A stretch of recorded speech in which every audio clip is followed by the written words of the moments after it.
कभी बनना तो बाज बनना, लेकिन कभी भी तोता मत बनना। ये लाइन आपको बहुत बार बताई गई होगी, तो बाज ही क्यों बनना है, ऐसा कभी नहीं बताया गया होगा। आज की इस शानदार वीडियो में हम जानेंगे कि जब बनना है तो बाज क्यों बनना है। बिकॉज तोता बोलता बहुत है, लेकिन वक्त आने पर अपनी औकात पर आ जाता है। ठीक ऐसा होता है हम लोगों की लाइफ में। तोते तो बहुत मिलते हैं, लेकिन जब बात आती है बाज की तो सब अपनी औकात पर आ जाते हैं। बॉस, आज की वीडियो में मैं शेयर करने वाला हूँ एक शानदार स्टोरी जो आपको अंदर से हिला के रख देगी। एक ऐसी स्टोरी जिसे सुनने के बाद आप भी कहोगे वाओ, जब बनना तो बाज बनना। So now let's start the story.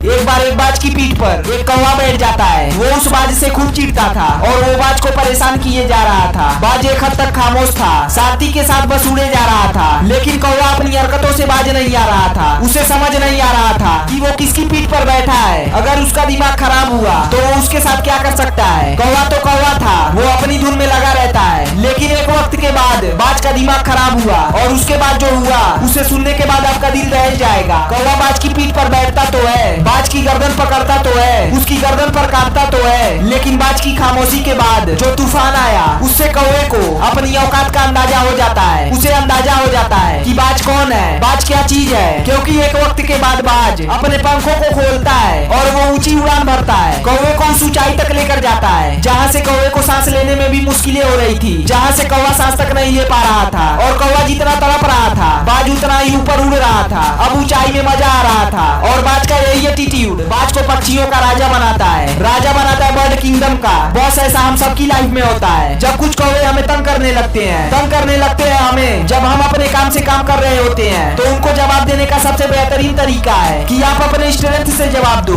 उन्हें अपने ऊंचाई से मार दो, अपने साइलेंस से उनकी बोलती बंद कर दो। बाज की एक और बात जो मेरी पर्सनल फेवरेट है, जब बिजली कड़कती है, बारिश होती है, चारों तरफ अंधेरा होता है, तब सब पक्षी घर की तलाश करने लगते हैं। बाज ऐसा नहीं करता। बाज हालातों के खिलाफ खड़ा होकर बादलों से ऊपर उड़ने लगता है उन बिजलियों से ऊपर जिससे सारी दुनिया डर रही होती है। और जब सुबह होती है तो बाकी के पक्षी आधे मर चुके होते हैं और आधे तड़प रहे होते हैं, लेकिन बाज शान से अपनी 70 से 80 साल की जिंदगी जीता है और बाकी के पक्षी अपनी औकात में रह गए। तो अब डिसाइड तुम्हें करना है कि क्या करना है, हालातों के साथ जीना है या हालातों के खिलाफ खड़े होकर। जो इंसान हालातों के खिलाफ खड़ा हो जाता है ना, उसे हरा पाना नामुमकिन ही नहीं, असंभव होता है।